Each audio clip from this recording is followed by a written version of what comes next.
Waktu terus bergulir. Sore ini, Alfian dan Hana tengah duduk santai di belakang rumah, menikmati senja yang indah.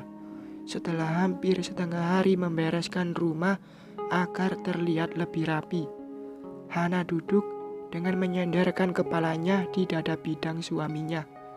Ia tidak peduli apa yang akan terjadi nantinya.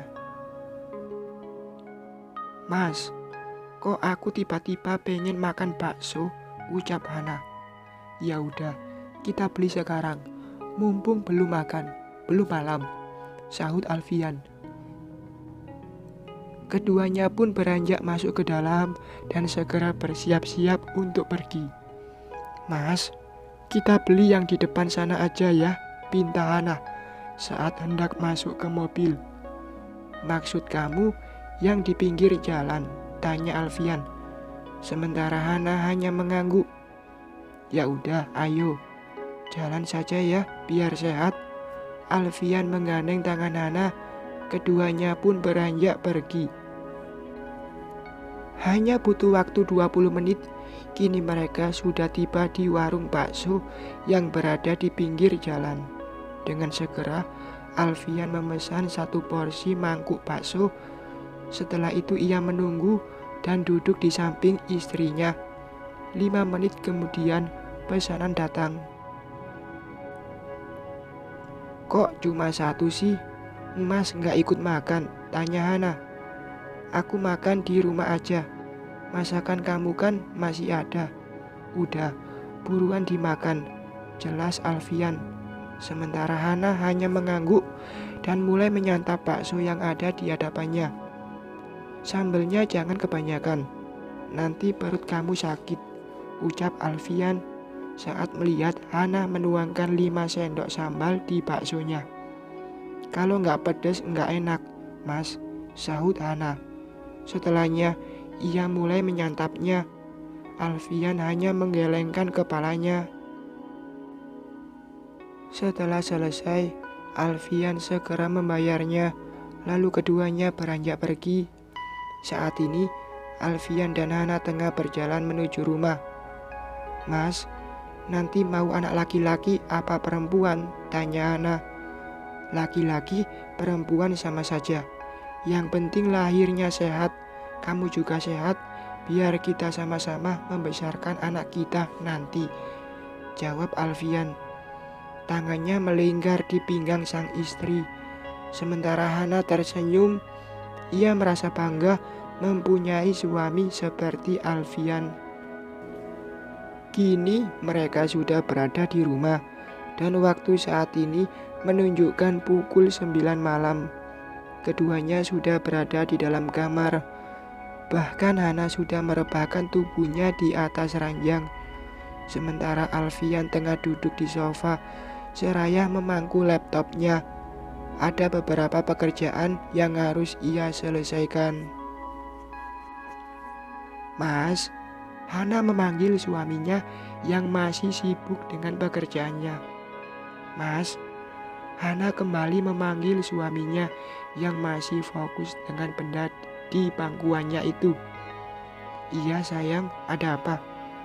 Alfian menoleh ke arah sang istri. "Temenin tidur," pinta Hana. "Kamu tidur duluan aja ya, aku masih..." "Maunya ditemenin," potong Hana dengan cepat. Alfian mengerutkan keningnya. Biasanya juga tidur sendiri, kok sekarang jadi manja seperti ini sih?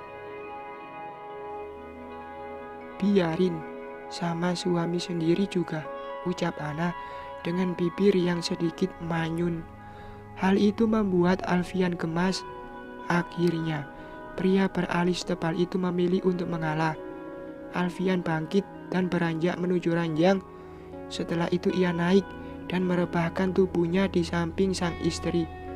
Melihat suaminya sudah ada di samping, dengan segera Hana menyenderkan kepalanya di dada bidang Alfian dan menenggelamkannya.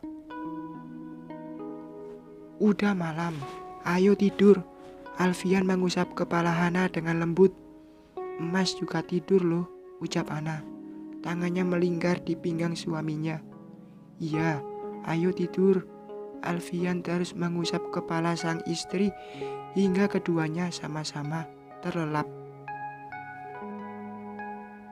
Keesokan paginya, Hana sudah berkutat dengan tugasnya sebagai seorang istri, mulai dari menyapu, mengepel, dan juga memasak. Sementara itu, Alfian tengah bersiap-siap untuk berangkat ke kantor. "Mas, sarapan dulu," pinta Hana saat melihat suaminya sudah turun ke bawah.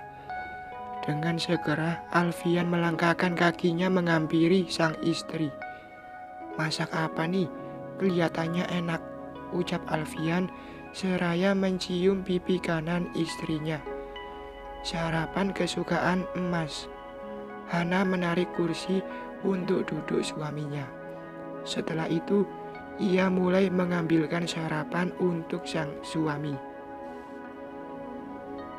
Belum sempat Alfian menyantap makanannya, tiba-tiba terdengar suara bel rumah berbunyi. "Biar aku saja, Mas. Mas sarapan aja dulu," ujar Hana, sementara Alfian hanya mengangguk. Hana bergegas menuju ruang tamu.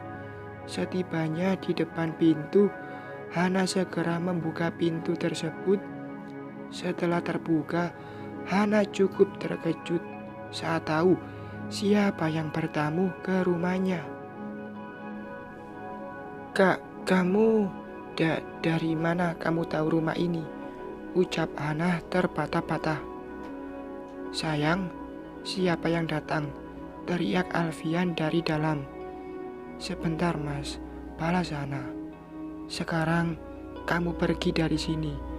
Tolong jangan ganggu aku." Hana menutup pintu rumahnya dengan sedikit kasar. Dadanya terasa sesak saat melihat orang tersebut. "Kenapa dia harus kembali setelah menyakitiku? Dan sekarang dia datang lagi," ujar Hana dengan mata yang mulai mengembun. "Aku sudah melupakannya. Aku tidak boleh mengingatnya lagi," batin Hana. Setelah itu, ia menyeka air matanya dan beranjak masuk ke dalam. "Sayang, kamu kenapa?" Alfian bangkit dari duduknya saat melihat istrinya datang dengan mata yang merah.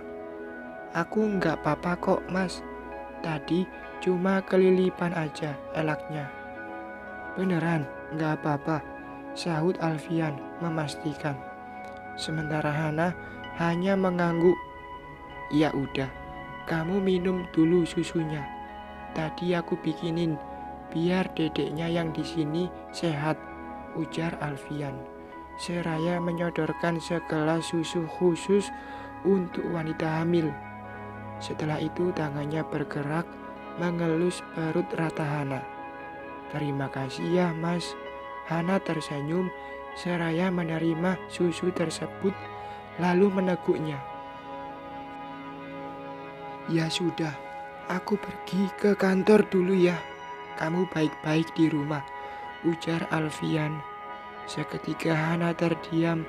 Ia merasa takut jika di rumah sendirian. "Mas, pulangnya jangan kemalaman ya. Aku takut sendirian," sahut Hana, lalu memeluk tubuh suaminya. Hana khawatir jika orang itu datang lagi. "Iya, nanti aku pulang lebih awal," Alfian membalas pelukan istrinya itu. Bahkan ia mengusap punggung Hana dengan lembut. "Ya sudah, aku pergi dulu ya." Alfian melepas pelukannya itu. "Nanti dikunci saja pintunya.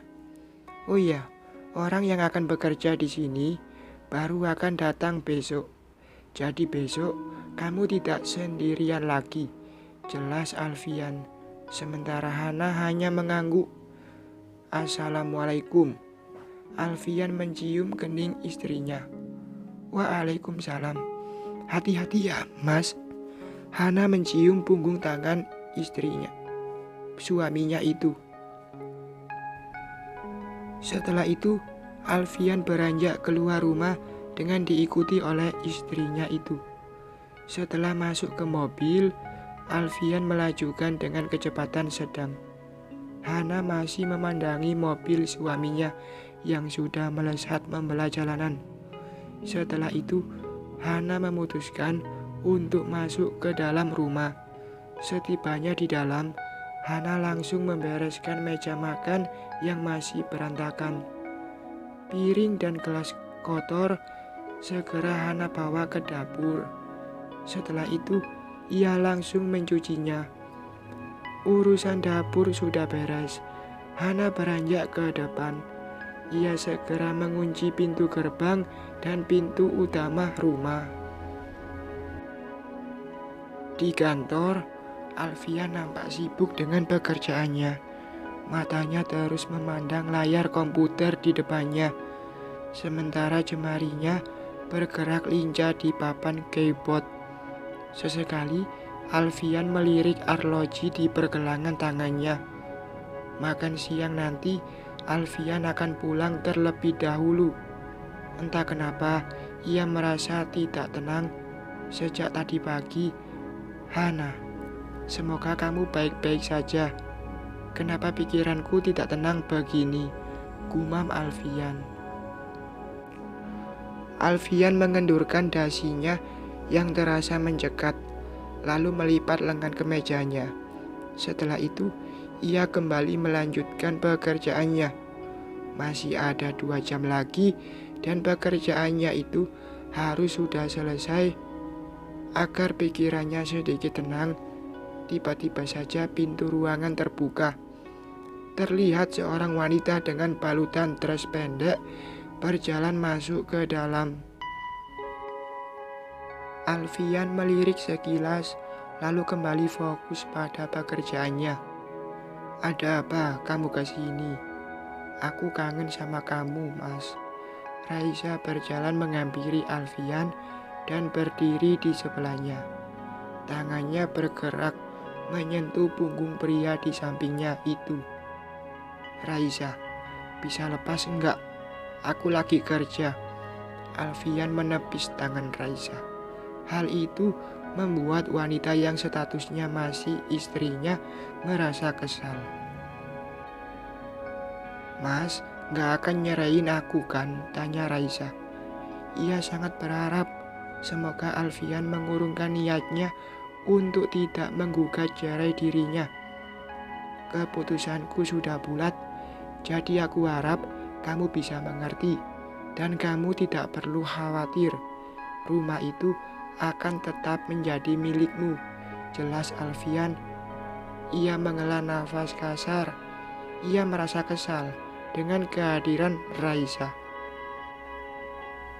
Jika aku tidak mau, tanya Raisa. Netranya menatap mata elang suaminya. Maaf Raisa, aku tetap tidak bisa. Lagi pula, aku sudah punya istri dan bahkan dia sedang mengandung anakku, jawab Alfian.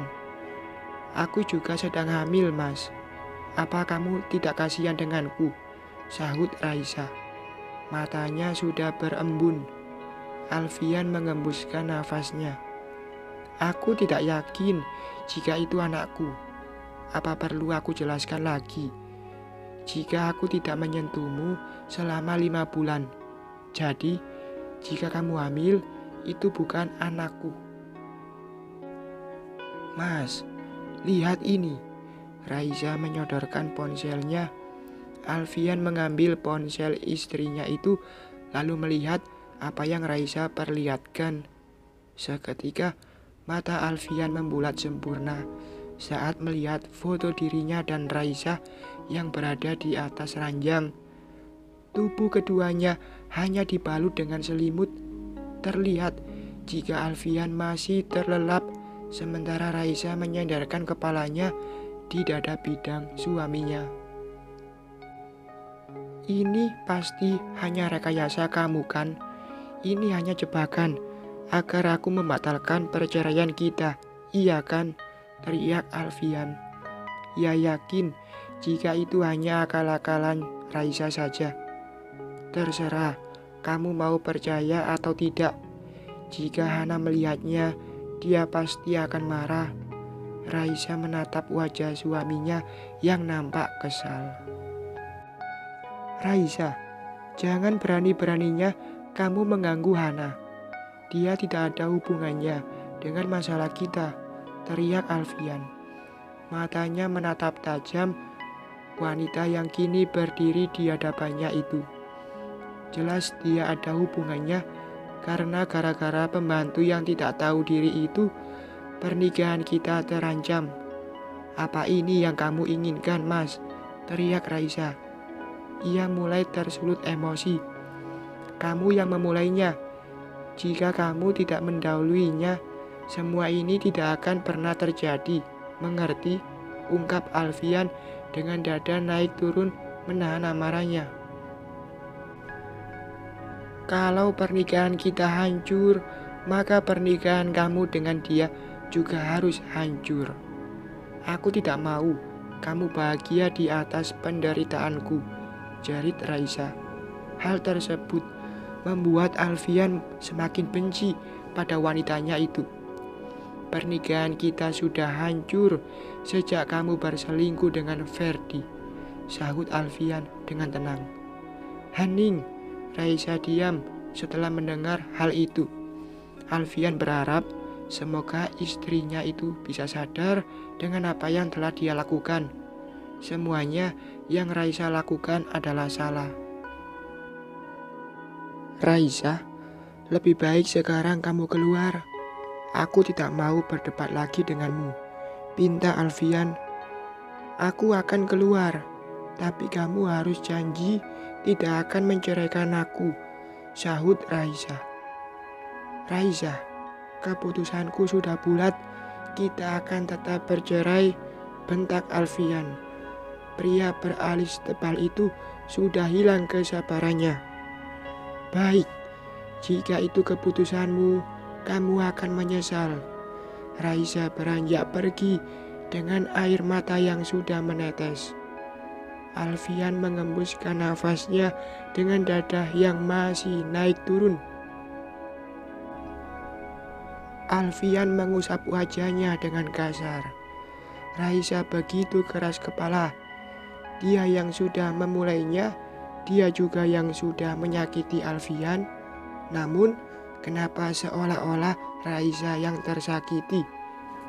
Wanita itu memang pandai bersilat lidah. Pernikahan yang Alfian jalani terlalu sadis, seperti lagunya Ipang. Waktu menunjukkan pukul 11 siang. Alfian sudah selesai dengan pekerjaannya. Meski otaknya masih panas gara-gara kedatangan Raisa, tetapi ia memaksakan diri untuk menyelesaikan urusan kantornya. Karena setelah ini Alfian akan pulang dan menghabiskan waktunya bersama dengan Hana, istri tercintanya. Alfian meregangkan kedua tangannya untuk melepas penat. Setelah itu, ia mengambil gawainya untuk menelpon Hana bahwa ia akan pulang dan akan makan siang bersama. Assalamualaikum sayang. Waalaikumsalam. Ada apa mas? Tumben jam segini telepon. Aku kangen sama kamu. Kan tiap hari ketemu mas. Iya, tapi kamu memang ngangenin. Gak usah gombal, gak akan mempan. Siapa juga yang gombal? Kamu udah masak untuk makan siang apa belum? Udah mas, baru aja selesai. Mau aku anterin makan siang atau... Aku mau pulang, kita makan siang di rumah. Memangnya pekerjaannya sudah selesai mas? Sudah, aku pengen berduaan sama kamu. Udah ya, aku tutup teleponnya. Sekarang juga aku pulang. Iya mas, hati-hati di jalan. Iya sayang. Assalamualaikum. Waalaikumsalam. Setelah sambungan telepon terputus, Alfian langsung membereskan meja kerjanya. Setelah beres, Pria beralis tebal itu bangkit dari duduknya. Ia menyambar jas dan kunci mobilnya. Setelah itu, Alfian beranjak keluar dari ruangan. Alfian melangkahkan kakinya menyusuri koridor kantor untuk menuju pintu utama dan keluar dari gedung tersebut. Kini, Alfian sudah dalam perjalanan menuju ke rumah. Ia memilih fokus untuk menyetir. Namun entah kenapa, tiba-tiba perasaannya mendadak tidak enak. Alfian merasa akan ada sesuatu yang terjadi di rumah, tetapi ia mencoba untuk membuang jauh-jauh pikiran buruknya itu. Alfian berharap istrinya dalam keadaan baik. Semoga Hana baik-baik saja, batin Alfian. Hanya butuh 50 menit, kini mobil Alfian sudah berhenti di pelataran rumahnya. Ia merasa heran karena pintu gerbang terbuka. Bukan itu saja, pintu utama rumahnya pun terbuka. Jika ada tamu, kenapa di luar tidak ada mobil? Rasa penasaran semakin menelusup dirinya. Dengan tergesa-gesa, Alfian segera keluar dari mobil. Alfian melangkahkan kakinya masuk ke dalam rumah. Suasana nampak sepi, seperti tidak ada orang. Lalu kemana Hana? Dengan perasaan berkecamuk, Alfian kembali melangkahkan kakinya. Ia hendak ke kamar, namun langkahnya terhenti saat melihat pemandangan yang di luar dugaan. Hatinya terasa panas saat melihat kejadian di depan matanya itu. Hana! Alfian berteriak sekencang mungkin hingga wanita yang ia teriaki terlonjak kaget. Bersambung.